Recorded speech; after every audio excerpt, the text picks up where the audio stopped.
questa è una città famosa di cui praticamente non si sa nulla. Infatti, quando ho organizzato il viaggio in questa città è stato semplice organizzarlo. Quando ho iniziato a preparare l'itinerario, però, mi sono bloccato subito, perché mi sono detto, e cosa conosco di questa città? Nulla. E allora voglio fare un esperimento, voglio visitare questa città senza mai nominarla, almeno nella prima parte del video, scoprire cosa effettivamente c'è di questa città. Sicuramente ci saranno cose assolutamente da vedere, cose assolutamente da sapere. Il contesto di questo evento arrivano fino a 600.000 persone e anche particolarità che non ce l'ha fatta a diventare famosa.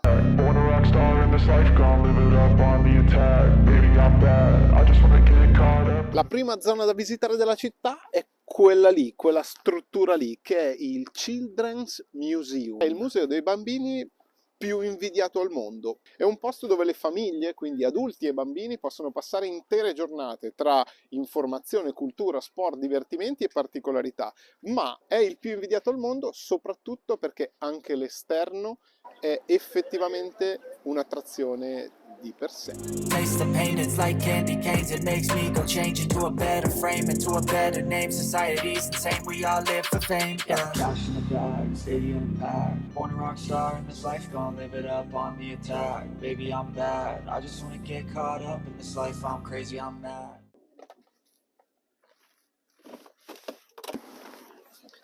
Sono arrivato in downtown, esattamente a Mass Avenue, che sta per Massachusetts Avenue.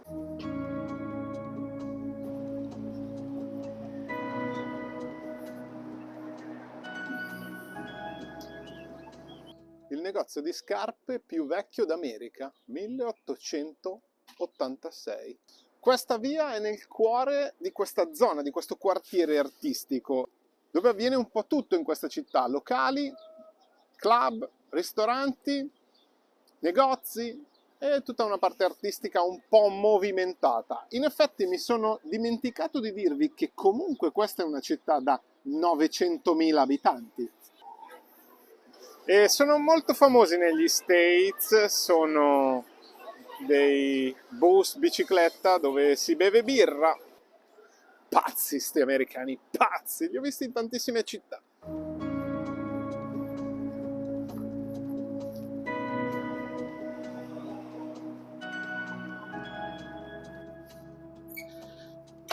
Vi racconto qualcosa di più di questa città. Negli anni 20 aveva due soprannomi, Nap City e Sleepy City.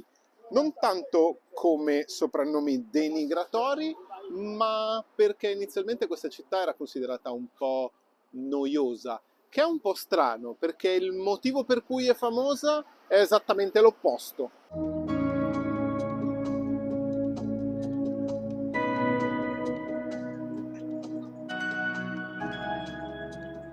È anche la capitale dello Stato, che ovviamente non vi dirò, vi svelerò più avanti, però vi posso dire un terzo soprannome che è, diciamo, l'attuale, quello certificato, ed è Crossroad of America.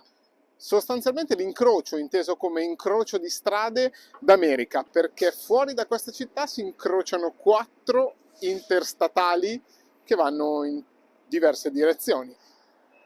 Questo grattacielo qui, questo qui dietro di me, che è il palazzo della Chase Bank, è stato per anni al centro di diverse critiche. Perché? Perché fino agli anni 70, se non erro, in questa città non si potevano costruire palazzi più alti di 250 feet. E stessa cosa è successa a Washington, solo che a Washington per gran parte della città è ancora in vigore questa cosa.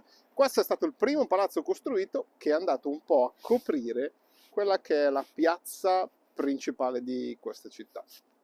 Andiamo a vederla. Effettivamente non lo so, sarà la Fiat 500, sarà il pavé e sarà la piazza, ma in questo momento mi manca un po' l'Italia. Mi manca un po' l'Italia.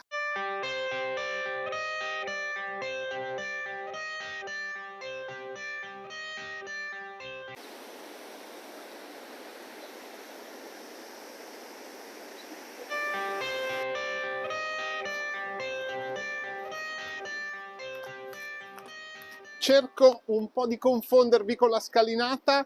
No, non sono a Philadelphia nella scalinata di Rocky. Si può salire addirittura fino a là in alto. Quello lì è il grattacielo che vi dicevo poco fa, che praticamente toglie parecchio sole alla piazza. Di là c'è il municipio. La fontana è mega galattica, all'altro lato della città. Insomma, questa piazza è veramente spettacolare, dedicata alle vittime di guerra. Ci sono ancora 2 o 3 cose che voglio vedere, farvi vedere di questa città. Mi sembra però arrivato il momento giusto di farvi sapere dove mi trovo e ve lo mostro fra poco. Prima però vi chiedo di farmi sapere nei commenti secondo voi in quale città mi trovo.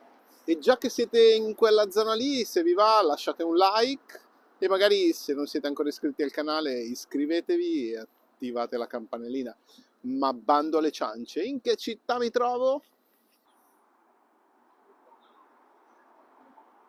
La città di Indy, che sta ovviamente per Indianapolis, capitale dell'Indiana.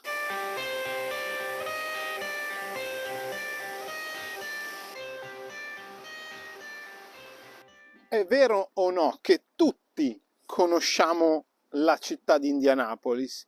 Ma in effetti, a parte la 500 miglia di Indianapolis, che fra poco andremo a vedere, che cosa vi viene in mente di questa città?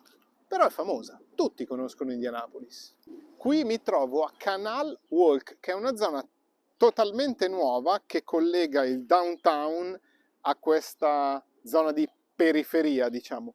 Tutta totalmente nuova, che costeggia da ambo i lati e con questi ponti questo canale, poi si collega a una ciclabile e finisce direttamente in downtown. Ci sono delle case spettacolari che adesso vi faccio vedere.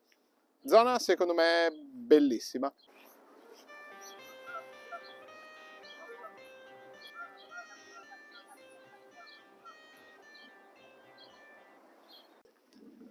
Broad Ripple Village.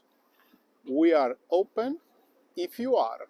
Siamo aperti se lo sei anche tu. Poco fuori dal centro di questa città si trova questo quartierino interessante, molto carino, Broad Ripple. Come si può vedere da questo ponte, che è colorato da entrambi i lati ed è colorato, mantenuto e controllato dagli abitanti di questo quartiere, rappresenta ovviamente i colori dell'arcobaleno, perché l'obiettivo è quello di dire a chiunque venga in questo quartiere che tutti sono i benvenuti.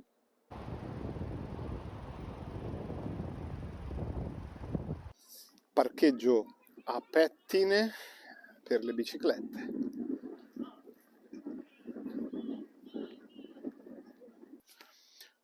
Una twisted house, una casa artistica che non ce l'ha fatta a diventare famosa, non ce l'ha fatta a differenza di chi l'ha creata, nel senso che l'artista che l'ha fatta decine e decine di anni fa poi è diventato famoso. Ha lavorato per lo Smithsonian Museum in diverse città e addirittura per la Casa Bianca. Bene, possiamo dire che questa Twisted House non rende famosa Indianapolis. No. I got the cash in the bag, stadium packed. Born a rock star in this life, gonna live it up on the attack. Baby, I'm bad. I just wanna get caught up in this life, I'm crazy. Prima di chiudere il video era obbligatoria la tappa qui. Indianapolis Motor Speedway, il circuito di Indianapolis dove si corre la 500 miglia di Indianapolis. Alcuni fatti curiosi di questa gara della 500 miglia di Indy. La prima edizione, circa 100 anni fa, il montepremi era $25.000, gli spettatori paganti 86.000 e il prezzo d'ingresso era $1.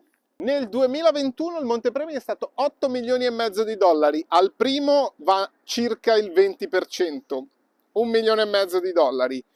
E gli spettatori in questo contesto sono 600.000. E dalla Racing Capital of the World, ecco la bandiera a scacchi. Questo significa che il video finisce qui. Ci vediamo alla prossima. Ciao!